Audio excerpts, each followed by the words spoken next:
Hey everyone, welcome back to my channel. I am back with Amina. She is a PhD holder in engineering, so we went to the same university, we both went to UCL to do a PhD, and I only actually met her when we graduated, which was very weird. And I was like, where were you this whole time? Social media, we met through social media. But I thought we'd quickly talk about why you shouldn't do a PhD from two people that hold PhDs. Yeah, the first one I would say that you're not gonna be making as much money as your friends for the next 3 to 4 years. Like, you will see your friends that will go into the working environment, get experience, got the high positions, get the bigger pay, and you'll be on a not so great pay, doing long hours in the lab. You'll be broke, basically. Exactly. Reason number 2, you're gonna have long hours, so you're gonna get into the lab sometimes at 7, 8 a.m. and you're gonna leave at 9, 10, 11 p.m. or you could do all-nighters like Fatimina's done before, and you won't have weekends as well. So depending on your experiments, you may not have a weekend. So you'll be working 7 days a week for basically nothing. There are times where you feel like you don't have a life. You don't. And that's literally. You're a slave. It's modern day slavery. Exactly. A PhD is modern day slavery. Exactly. It's not a 9 to 5. It's way above and beyond. Yes. You come into your PhD thinking, you know, everything is gonna work out because you're this A student and you're the best of the best. But the truth is, you will face a lot of failure, and some people can deal with it and some people can't. So, success is slow. There's more failure in a PhD than success. So if you're someone who's a perfectionist and you want everything to go to plan, forget it. Like, don't do a PhD. There will be times where, I'm lying. There won't be times. It will be like an everyday thing where things something will fail. Especially within the sciences. Something will fail. An experiment won't work. You have bacteria in your cells. Your microscopes will stop working. You'll lose your lens. It's very isolating. You're not working in a team. Like, during my PhD, I was the only person working in that particular project. Nobody could understand the stresses that I was going through. Nobody could just come with me in the lab at these like crazy hours.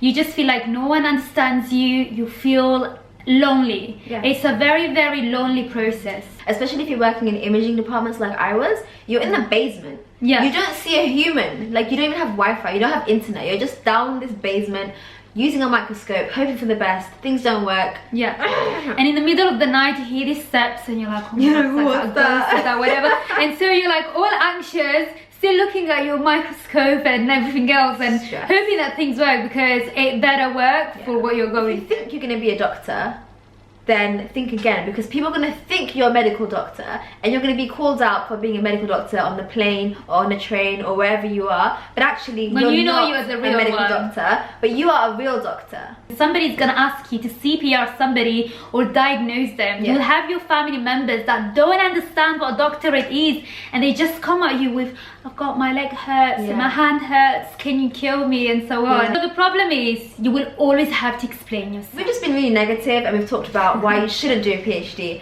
But we're both sitting here with our PhD, so do we regret it?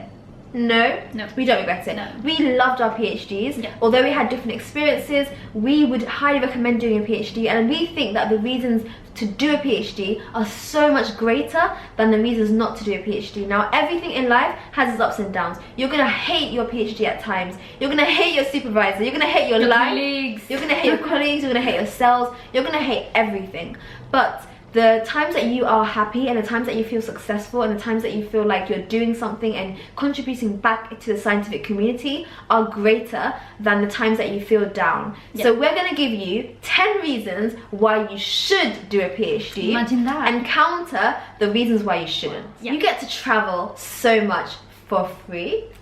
So you get to go to exotic countries if there's a conference held there, or if you have a presentation that you have to give, or if there's a collaborator that you work with. You get to travel for free. Like, everything gets paid for. I mean, you get to talk about something that you really, a topic that you're really interested, that you love, that you care so much, because your PhD is like your baby. And then imagine, you know, you're explaining everyone about it and you're getting paid to be talking about something that you love. In a beautiful country that you probably haven't been to before or wouldn't have gone to. Japan. I've travelled to Canada. I was there for 3 months. I was in Germany. I was in Heidelberg and Frankfurt. I went to Paris a few times. I've been around the UK. all because of my PhD. Exactly. So I got to travel around the world, and the whole reason why I even started my YouTube channel was because I was traveling so much, and I didn't pay a penny. You don't even pay for your food. You can expense it. It's because you're an expert at something. So you're doing a PhD, and at the end of it, you're going to be an expert in that field, and you're going to be one in 6 billion. Yeah. You're going to be the one person in the world that knows about your topic. No one else knows that much. No one will ever understand your project the way you do. The way you know. You are an expert. Yeah. As soon as you graduate from your PhD, no one will know. It may be people doing similar work to yours, but they will never be doing the exact same thing. You are unique in that way. You're so unique. And that means you can do greater things. You can open a company and continue your research and just do great things. That you get to collaborate. Now you get to, although he's just said that PhD can be lonely, yes, that is the case sometimes in the lab, but you get to work with so many different people. You get to work with people in industry, you get to work with the public if you do science communication, you get to work with other scientists, you get to work with people from other departments, if physicists or other departments that may be linked to your work. On top of that, you are in a university or in an institute, so you get to be part of a society like student body, and you just get to work with so many amazing and inspirational people that you wouldn't otherwise be able to. Yeah. So I think a PhD is great for that reason. Connect with so many different people, and I think not everyone makes the best of it, but honestly, go for it. Ask questions, collaborate, get to know people. You get a tax-free salary. Say what? You get a tax-free salary. So although you're not earning as much, the average PhD earns about, I would say, between 17 in London, between 17,000 to about 22,000. Yeah. But that's tax-free, so that's the same as earning about almost 30k. Yeah. Almost. I think it's even better than when money's taxed, because imagine you've been paid 30,000, but you know that so much is going to be taken away. Yeah. But here you're like, here you go. Have the 21,000. And you're not paying off your student loans yet either, because technically you're still a student. Yeah. So not only do you have a tax-free salary, but you also are a student. Yeah. So you're not paying off your student fees yet. So you can technically save a little bit and then use it to pay off your loans if you want, because you're not being bombarded with all these fees and tax and everything else. So it's great finance. The next reason is that you have the most flexible working hours that you can possibly have. Very flexible. You're basically self-employed, almost, depending on your lab.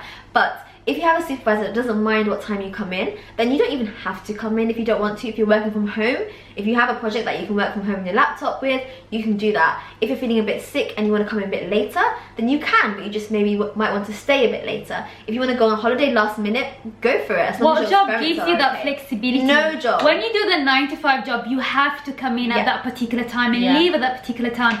When you're doing a PhD, you can come at 6 p.m, 5 p.m. Literally. And you know, still be doing, you know, still like working around your time. You are your own boss. As long as you make sure that you've completed your deadlines, you've met everything that you need to meet, you've done your research, then really and truly you have the most flexible working hours ever, and you will never find that in any other job. It's amazing. Ever. You are a student and a worker, but you're not really a student, you're not really a worker. You can make a lot of money by doing other things. So you can tutor, you can be a TA, you can be a teaching assistant, you can help lecturers, you can be a research assistant on the side, you can work in the university, in the cafe. There's so many opportunities to make more money, and because you do have that flexibility, you can go out there and do other things at the same time. You can do science competitions, you can join societies, you can do science communication, for example. You can inspire people and do what you love at the same time. And get paid for it. And get paid for it.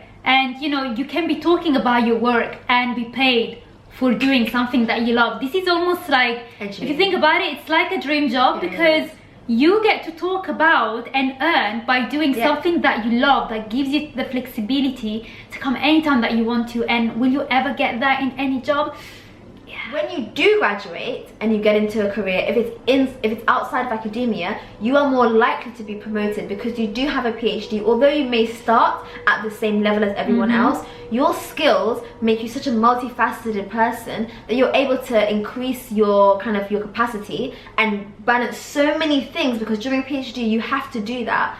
So when you get into this job, you're working with people that have only done one thing, and you're there and you've done 5,000 things at the same time. So although you may start at the same level with everyone else, you're more likely to be promoted and get higher up that ladder in outside of academia. It is true. I mean, your friends will have worked for longer than you and maybe getting to this point, but you will be able to get to the point that they are at much faster than they. You are going to learn so much about yourself, what kind of person you are, how patient you are, how you work with other people, how you know, deal with situations that are beyond your kind of your capacity. You learn so much about yourself because you're working by yourself a lot, that I think it's a good time for reflection and like character building. Yeah. I don't think you get the opportunity outside of anywhere else. I mean, you are your own manager. Yeah. You get pushed to the limit and you learn what you're good at, what you're not good at. You learn whether you are an evening person like me or a morning person like her.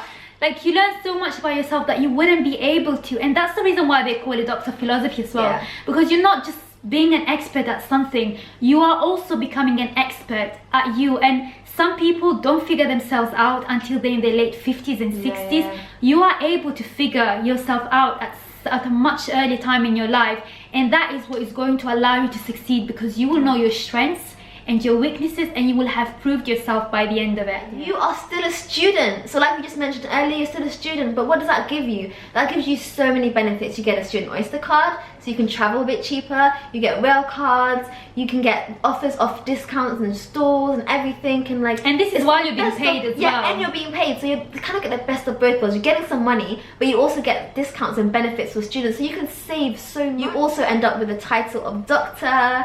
So and to be honest, the title makes it, you know, if you are by the end of it and you're graduating, you have achieved something that is great. And yes, it is encapsulated into this title. Yeah. And the title is not everything. You shouldn't go for a PhD for the title. No, not at all. But it has benefits. It is the cherry on top of the cake. You know, you do get so much more respect. Yes, you know, as you go out, you do get so much more respect in the working environment. Yeah. From that title, people can see the hard work that you've done. That you've proved yourself. And you know, if you want to open a company, it is much easier with the title than if you didn't, right?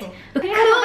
So I hope that you guys enjoyed this. We really didn't want to make it negative because we both loved our PhD, even though we had different experiences, and we'd highly recommend it to anyone that wants to pursue a PhD. So although there are negatives, there are so many more positives, and go for it. Go and apply. Do let us know if you do want to apply. I'll leave our details down below. We do look at personal statements and we do check everything. So if you do want to send us your personal statements to take a look at, do let us know and do forward it on to us.